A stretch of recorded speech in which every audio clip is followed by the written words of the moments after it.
Welcome to Big Blend Radio's California Employment Law Podcast featuring San Diego attorney Ward Heinrichs. Hey, everybody. Welcome to Big Blend Radio. It is time to chat with Ward Heinrichs, the San Diego employment attorney. Today, he's going to talk about leaves of absence, California laws, and it's all about workplace leaves of absence laws. And apparently, if you look on his article, which is linked and listed in the show notes, man, gosh, like this is like a encyclopedia of laws, Ward. I mean, I didn't realize there were so many laws. Donating, if you're an organ donor, if you're, what is this? Um, Health conditions, serious health conditions, pregnancy, disability leave, military spouse leave. Rehab, that's good. I mean, there's all these crime victim leave. That's actually really important. But when I start to read them, I get it. So I'm not knocking it. I'm just saying. There are a slew of them, though. Definitely some you really go, oh, yeah, that just makes perfect sense. Let's be kind to them. Others, you kind of wonder whether it should be a law or not, because again, every time you have a leave, there is some burden on business. So how much do you want to burden, especially small businesses? And that's what I deal with mostly, under 100 employees kind of thing. So some of these leaves can be hard on a small business. I guess that's where I get sensitive. But all the leaves do have sense behind them, I would say. Yeah, the certain people, like, if you want to enroll your kid in school, should be able to take leave from work.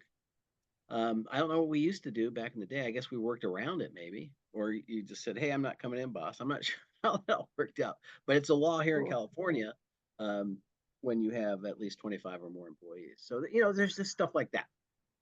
So these laws, I mean, there's paid versus unpaid, right? Yep. So if you're a donor, an organ donor, that's paid. Who's paying? The employer pays it? The state? Who's paying? The employer pays that one. So if you decide to share your kidney with another human being to save someone's life, your employer is paying you for that good service that you're doing. So the employer should be thanked too. Oh, absolutely. I agree. No, and I think this is a nice thing when people, and I know people have done it. And I'm like, dude, are you seriously? You did it? Yes. And they're happy and live a great life. But I'm like, wow, because imagine giving your kidney away to someone, even someone you don't know. Isn't that wild? People do it. You're going to have to hand me, I mean, just even to go to the doctor is a whole thing. But now, so you're in California, you decide to do this, your employer pays for you the time you take to go, because it's a surgery. Yeah, that's a national law too, and California has its own. Oh. So nationally, I think I'm not talking out of turn when I say this. Nationally, I think the federal law also requires payment too. And the reasons to me is pretty clear.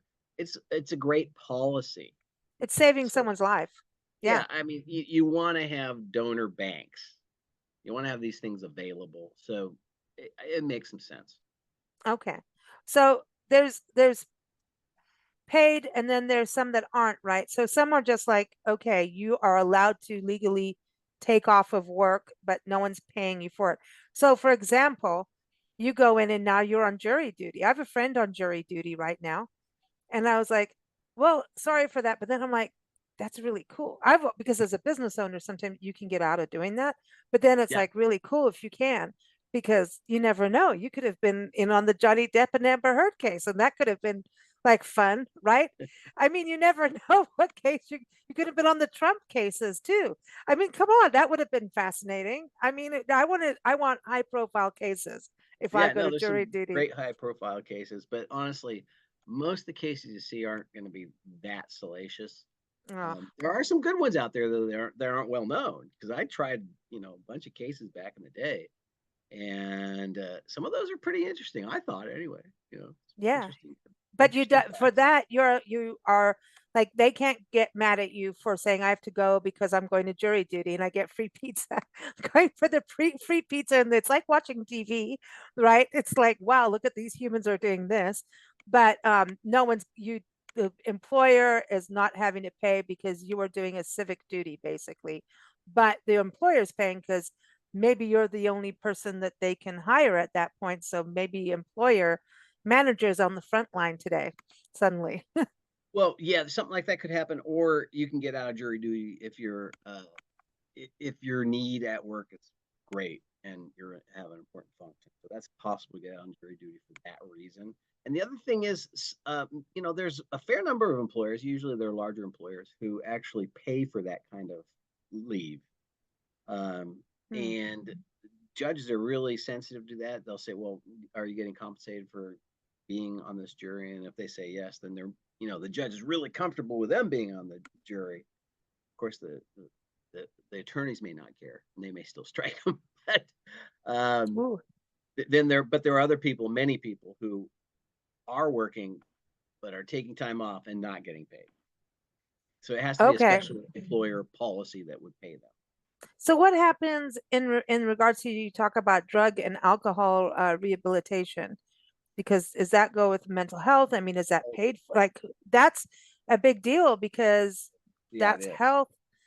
It used to be frowned upon, oh, well, we can't hire someone going through that. We can't have them. I mean, you could get fired if you were an addict and I don't know about it now. Ooh, that's a whole other show, Ward. Um, Well, yeah, no, actually, that's part of all this. That issue is pretty big. If your employer catches you under the influence of drugs or alcohol while they're working, you get to fire them. And they can't okay. just say, "Oh, they're drunk. Oh, I want rehab." No, no, no, no. You got caught drunk. You're gone. You can be just thrown out. But if the Wow. employee says, "Hey, I know I've got a problem. You haven't noticed it at work, and in fact, I don't do that kind of stuff at work. But I have a problem and I want to take care of it." Then you have protection, and then there is Okay. available. Okay. So, but maybe not paid for. That's going to be, Again, that's if the employer has a policy that would pay for that. And so some employers have vacation policies, and they say, well, you can use it for any reason, or you can use it for these reasons as well as vacation. Then it could be used. So it's possible that an employer has that kind of policy, but there certainly are many employers who don't have paid leave for rehab. okay. But if you had to go to rehab, your employer that can't fire you for it and you can come back to Again, if work. you voluntarily said, "I've Volunteer got it a for, problem, I want to go in," yeah. that's cool. That Again, is cool. if you're high Doing it on on the the job, job, and yeah, then there's you're out. there could be no saving. The employer going to say, "Hey, that just doesn't Yeah. go here." Now, oh, here's another weird thing in California, though. I have a few clients. If obviously I'm not going to name them, who have a policy that, well, basically they don't have a policy, but they have like a keg in their office, and you're allowed to drink it anytime. Can I go work for them? It's just part of their thing, and usually it's a sales thing, because sales guys tend to be, maybe that kind.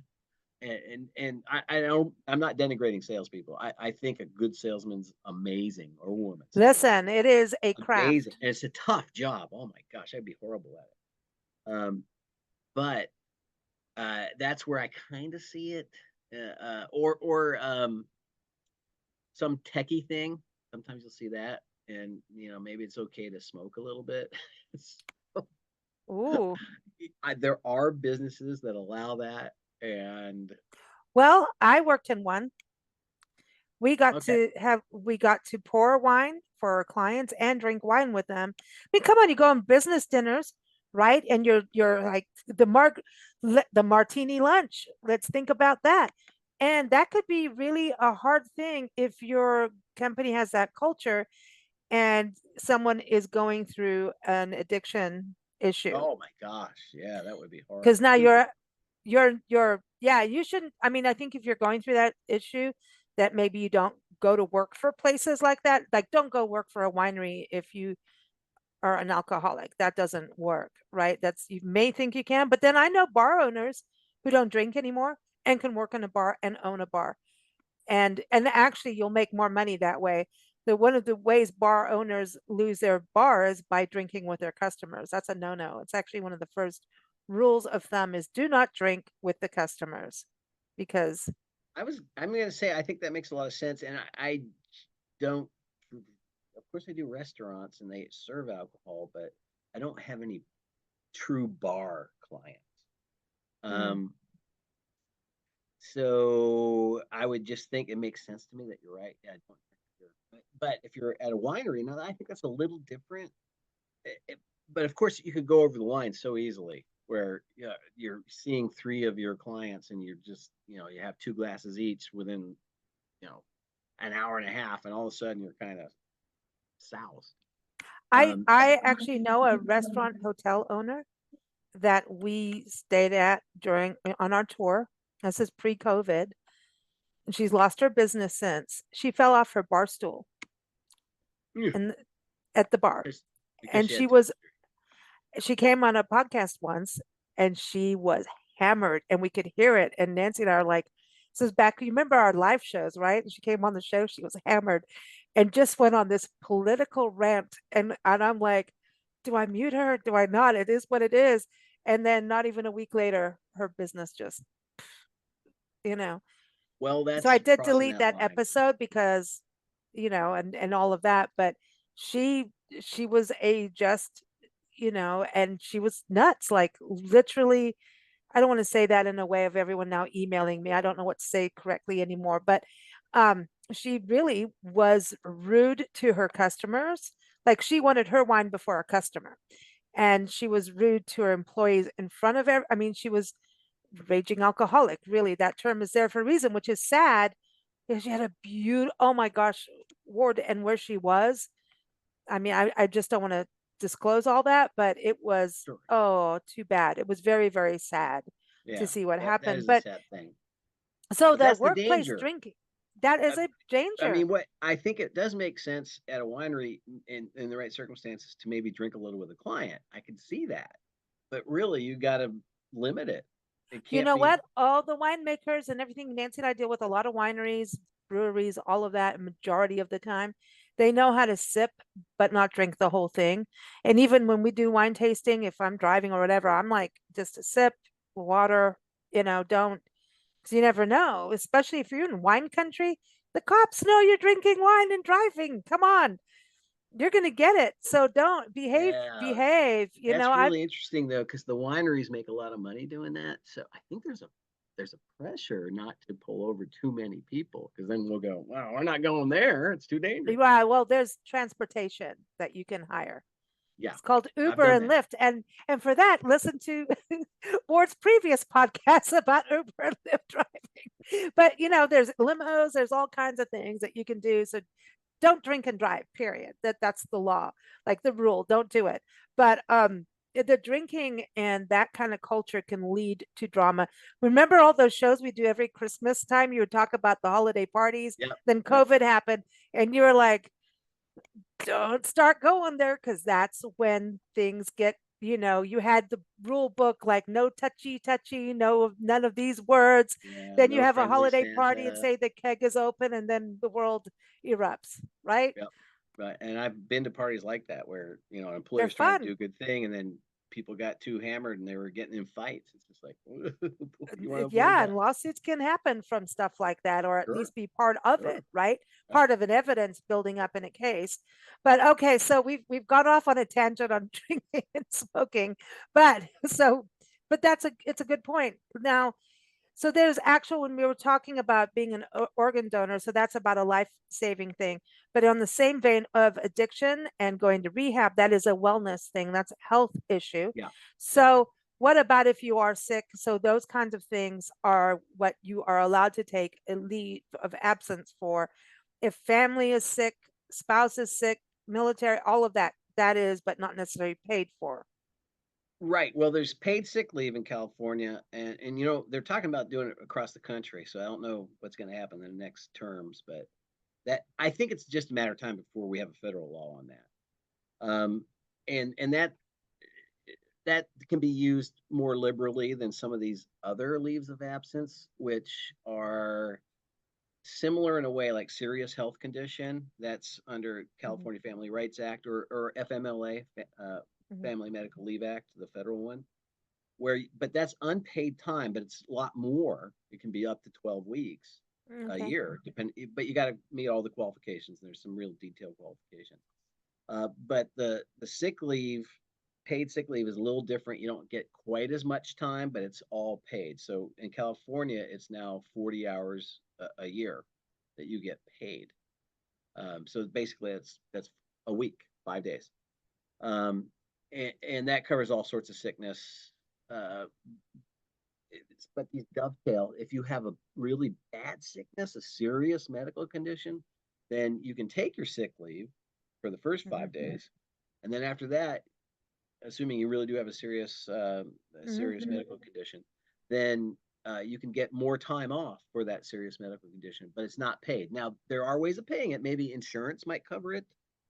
Potentially SDI Mhm. might cover it, but you have to qualify for each one of those things. So SDI, that is about disability insurance, right? State Yes. disability insurance. Can you explain that, what that is, and who's paying for that?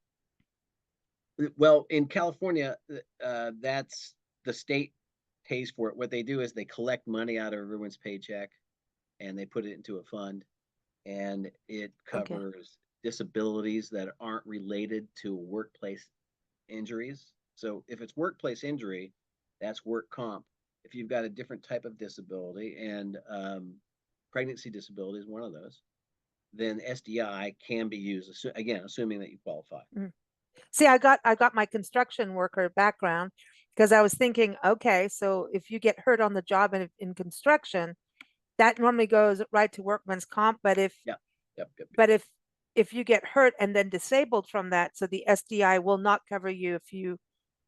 No, that's all work comp then. If you were injured on the job, that's just a work comp injury, and work comp covers it. SDI does not cover that. It's got to be a A non-work personal thing. related type of sickness, injury, illness.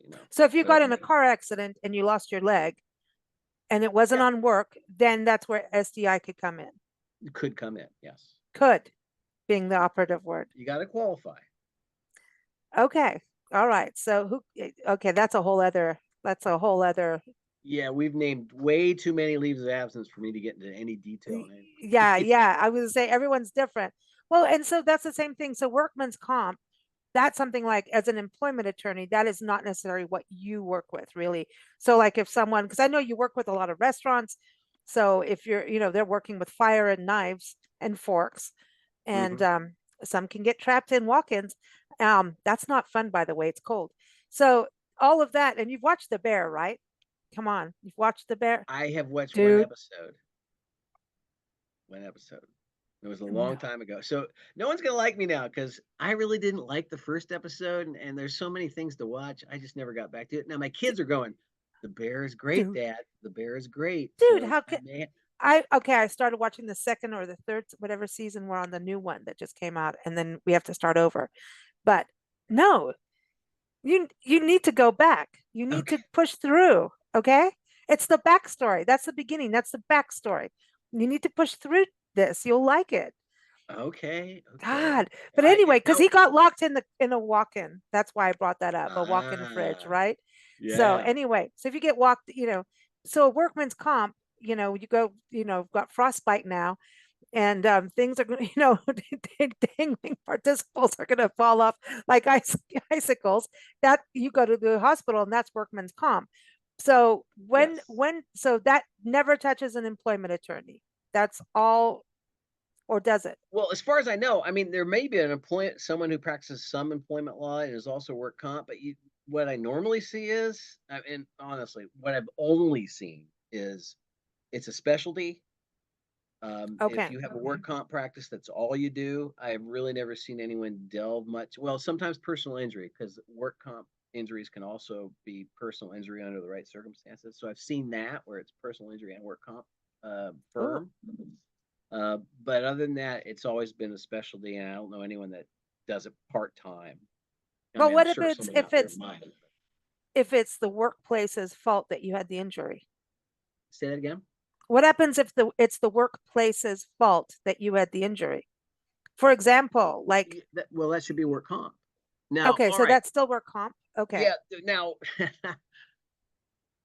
there, I think, gosh, now I'm going way back in a case that I think I remember where I know that there can be third party liability. So if someone comes on your work site and they're an outside entity, let's say you've got someone delivering meals for lunchtime and they run over someone on the work site, they're Oh, not nice. really engaged in work at that time, and they're not, and the person delivering the meals isn't part of the work situation. I mean, they're not working for the employer.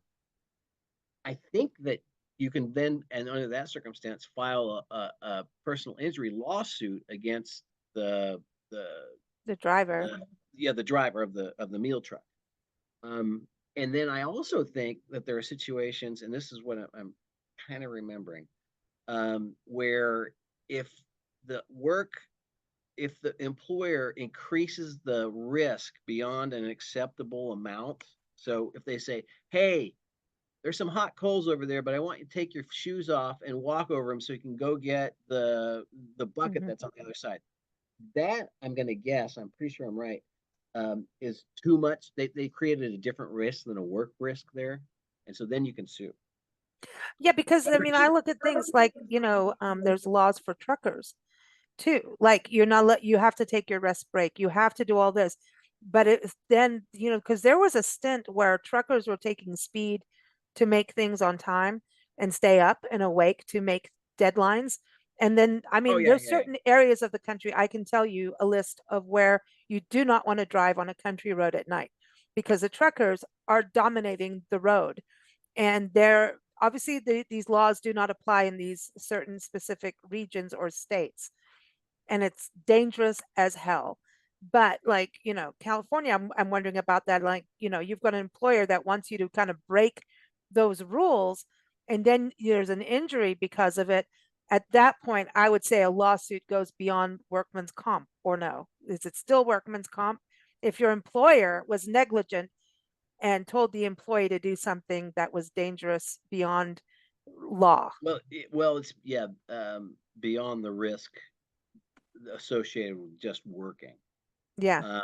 And maybe under that circumstance, if they're saying, "Hey, I want you to drive 24 hours straight and not get any sleep," yeah, yeah, that makes some sense to me. Now, I don't know of any case like that, but maybe there are some out there.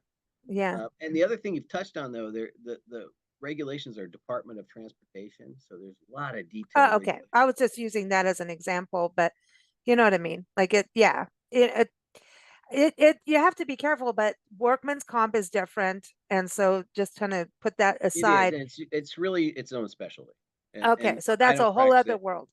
and Yeah, that's a whole other no world. no person who calls themselves an employment attorney I know practices Okay. So as employment law, you'll deal with, sexual harassment, discrimination, that kind of thing that can happen in a brewery setting or a restaurant setting and, winery setting, all of that can happen. So because that. there is liquor flowing or wine flowing or beer, so those things again, we're back to that again. Or Yeah, working in a dispensary. I mean, come on, this is really good kush. How do you know? Because I get to try it at work. Like, are you allowed to? Oh, that's a whole other conversation, Ward. This will be fun. it's pretty cool. I'd have to look up some cases on it. I don't have any dispensary clients, but I can look up Yet. some case law. Yet. One of the travel writers that is with us, Sharon Kurtz, is about to go to Oakland and do a cannabis trail. And I said, well, have you smoked weed? No. I'm like, dude, you better text me or call me as you go on this trail. I want to hear how you sound as you go on this cannabis trail. Because, I mean, that's she's doing it as a story. She's doing a beer and cannabis trail. So she doesn't smoke, but she's doing a cannabis Cannabis trail, and that sounds like you're supposed to be smoking on this it trail. was a travel writers. You go on these trips that the visitor bureaus send you on so you can write about it. So it's a new thing. So I mean, there's edibles, there's all kinds of things. So I want to see how she does on this. Okay, yeah, I'm like, I interesting. I told her you called me. I don't care if it's 2 in the morning. I want to hear what's going on. I want, I want, I want to be there and watch this. I want to, I'm sorry, but this is going to get interesting. The world is going to get interesting with these kinds of programs. And so I wonder about the employees, how your training goes, but now it's legal to have that. So are you legally allowed to smoke dope at the workplace if the workplace is dope? No, no, Even no. Again, if you even are if it's a under the cannabis dispense. influence, if you're under the influence at work, they can fire you. Now, again, I've pointed out times when it's allowed, God, but you're allowed to apparently. allow it if you want to. Yeah.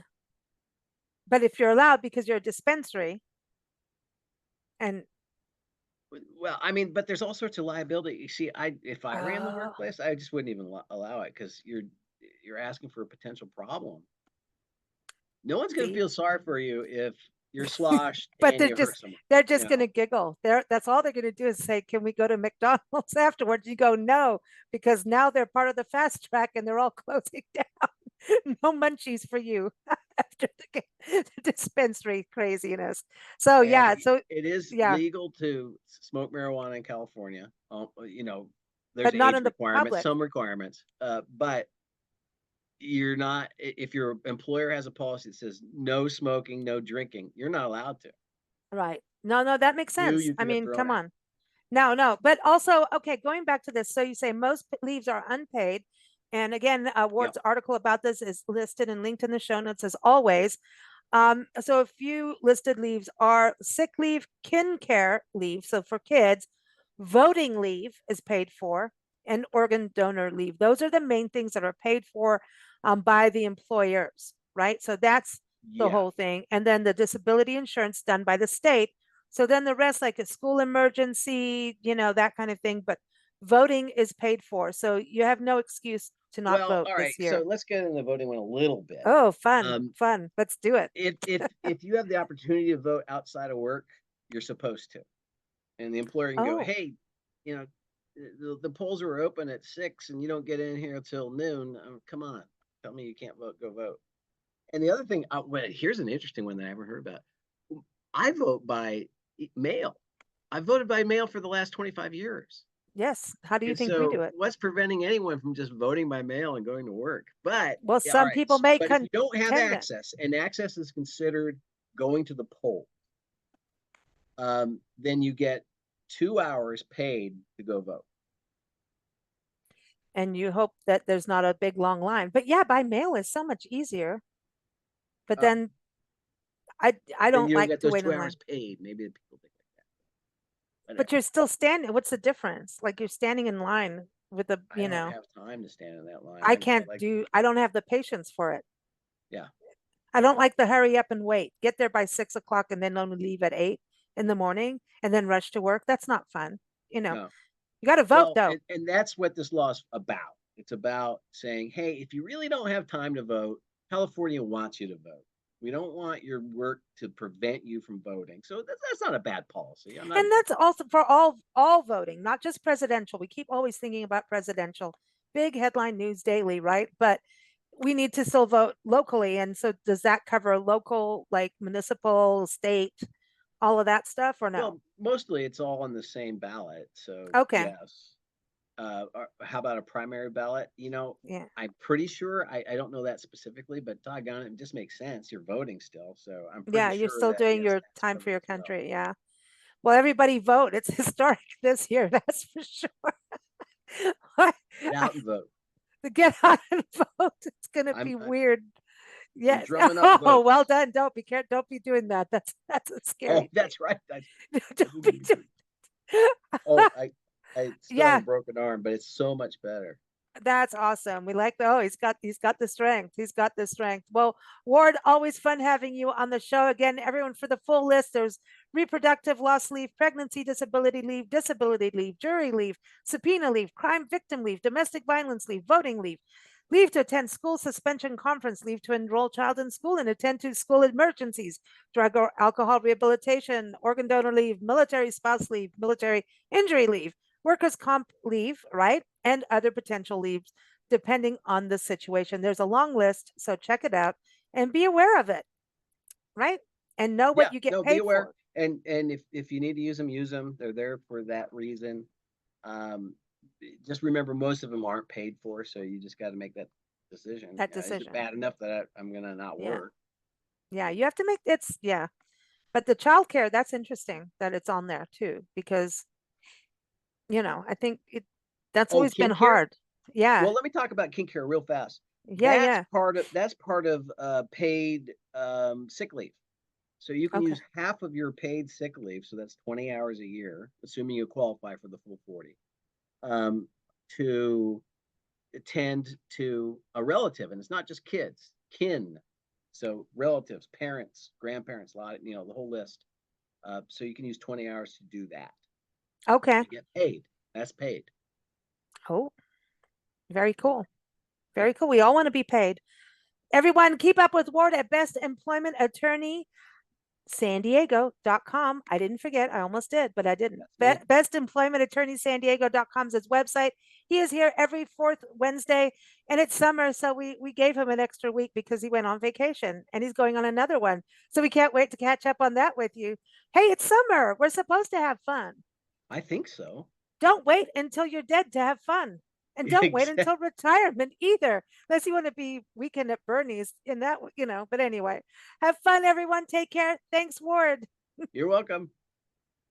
Thank you for listening to Big Blend Radio's California Employment Law Podcast with San Diego attorney Ward Heinrichs.